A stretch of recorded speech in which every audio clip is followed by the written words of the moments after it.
naman kasi mga ate, 'di ba? Kung ikaw bilang lalaki ka, wala kang pera, tapos mangliligaw ko sa isang babaeng nag-e-effort para sa sarili niya, bumibili ng skincare, bumibili naman kung ano nung makeup, nag-aayos ng katawan niya, inaalagaan yung sarili niya kumbaga. Tapos ikaw bilang lalaki, wala ka man lang effort mag-alaga sa sarili mo, wala ka man lang effort na kayang ibigay dun sa babaeng yun, wag na lang kuya.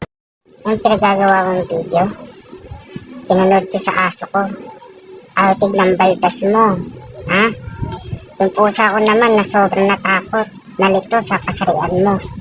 Kung saan kagaling planeta, ha? Alam mo, pagtanda mo, kukupas ng ganda. Hindi wala din mga ginamit mong pampaganda. Hindi araw-araw maganda ka. Tinuturuan mo pa yung ibang mga babaeng mag-gold digger. Sige, tuloy natin itong sabi na ito. Hindi sasayangin ng mga babae yung mga ginastos nila sa sarili nila. Para saan?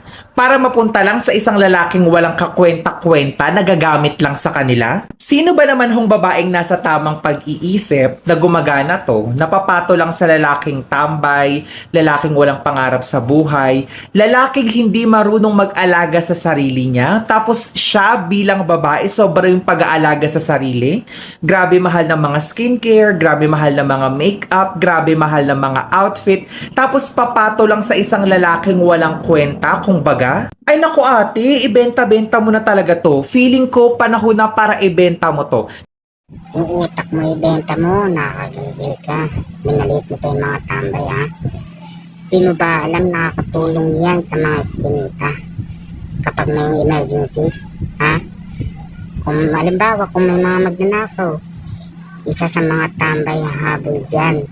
Tatandaan mo yan, ha? Kung pagpipiliin, masikaw ang walang kwenta, ha? Ay nako, hindi ka babae. Tanda mo, hindi ka babae. Baka takot ka pa magbigay ng apo sa pamilya mo, ha? Tigil-tigilan mo na pagkakain ng tuyo. Pati utak mo natutuyo na, ha? Tandaan mo. Sige, tuloy natin tong video na to. Kasi hindi mo nagagamit eh. Sinayang mo lang yung mga gastos mo sa sarili mo. Yung pag-aalaga mo, yung skincare mo, yung healthy mong pagkain, yung mga outfit mo. Kung sa lalaking walang kwenta ka lang din naman, lalagapak. Buhay mo naman yan. Pwede mong gawin at kaya mong gawin lahat ng gusto mo. Sabi ko nga, di ba? Pero ate, sa future, wag mo kong sisisihin kung yung anak mo at ikaw mismo para ng nanay na pagod na pagod. Sinong talo? Ikaw. Tignan mo mukha mo. Huwag ka nang tumawa.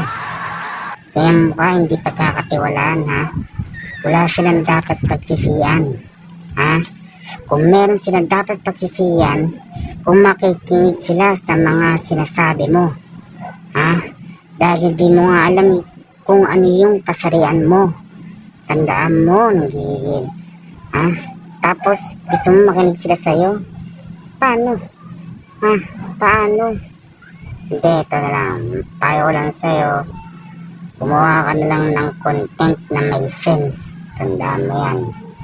Yung may matutunan para sa kabataan. Ha? Huwag ka nang gumawa ng content na ganyan. Pangit tignan. Ako lang sa'yo, ha? Makikinig ka, salamat. Diba? Kung ayaw mo naman, hindi wag mo. Bahala ka sa sarili mo. Ha? Tandaan mo. Ay nako.